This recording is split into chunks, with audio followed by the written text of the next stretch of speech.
Ndugu mtazamaji, hali ya kisiasa nchini Tanzania baada ya matukio ya Oktoba 29 hadi Novemba 1 imeendelea kutikisa majukwaa ya ndani na nje ya nchi, huku maswali mazito yakielekezwa katika hatma ya Rais wa Jamhuri ya Muungano wa Tanzania, Samia Suluhu Hassan. Matukio hayo ambayo yaliripotiwa kuhusisha matumizi makubwa ya nguvu kutoka kwa vyombo vya usalama dhidi ya waandamanaji waliopinga uchaguzi wa mwaka 2025 yamezua ukosoaji mkali kutoka kwa taasisi na jumuiya mbalimbali za kimataifa. Katika wiki za hivi karibuni, mashirika huru, serikali za mataifa wahisani na taasisi za kimataifa zimepitisha maazimio ya kusitisha misaada kwa Tanzania pamoja na kuweka vikwazo kwa viongozi wa serikali. Hatua hizo zimechukuliwa baada ya kile walichokitaja kuwa ukiukwaji mkubwa wa haki za binadamu, utekaji wa wapinzani na kushindwa kwa serikali kudhibiti matumizi ya nguvu yaliyosababisha vifo vya raia wengi.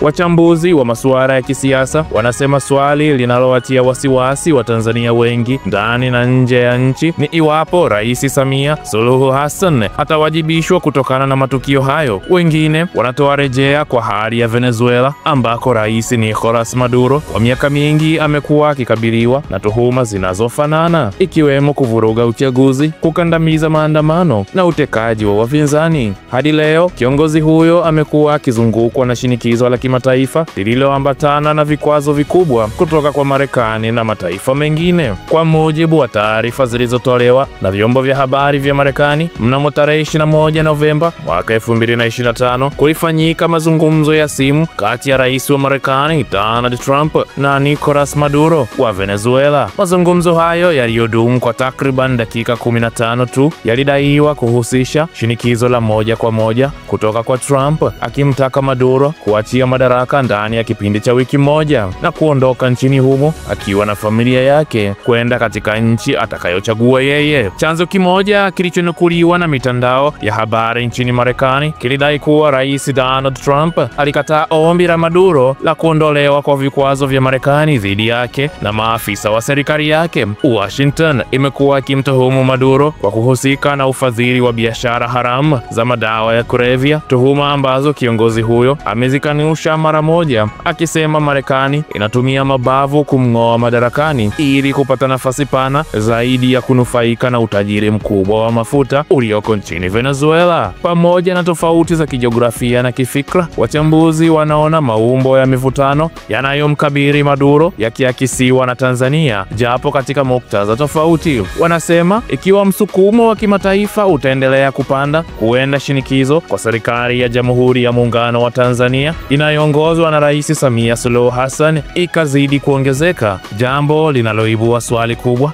je, kutakuwepo hatua za kisheria, kisiasa au kimataifa zinazomlenga Rais Samia Suluhu Hassan kama ilivyotokea kwa viongozi katika mataifa mengine wenye tuhuma zinazofanana kama yule wa Madagascar? Kwa sasa macho yote ya Watanzania pamoja na jumuiya ya kimataifa yanaendelea kuelekezwa mjini Dodoma au Dar es Salaam, wakisubiri hatua za kisiasa au kijinai zitakazochukuliwa na vyombo huru ndani ya nchi ya Tanzania au uamuzi wowote utakaotolewa na jumuiya ya kimataifa katika siku zijazo. Katika kila mjadala wa kisiasa, kila kanda ina simulizi yake. Sauti ya Chief inaleta simulizi hizo mezani kwa uwazi, uhalisia na heshima ya kweli. Tunahoji, tunatambua na tunafichua. Hii ndiyo Sauti ya Chief. Hii ndiyo sauti ya wananchi. Ndugu mtazamaji wa Sauti ya Chief, tunaendelea kukukumbusha kufuatilia taarifa mbalimbali kutoka pande mbalimbali za dunia, huku ukitoa maoni yako katika ukurasa wetu wa comment section.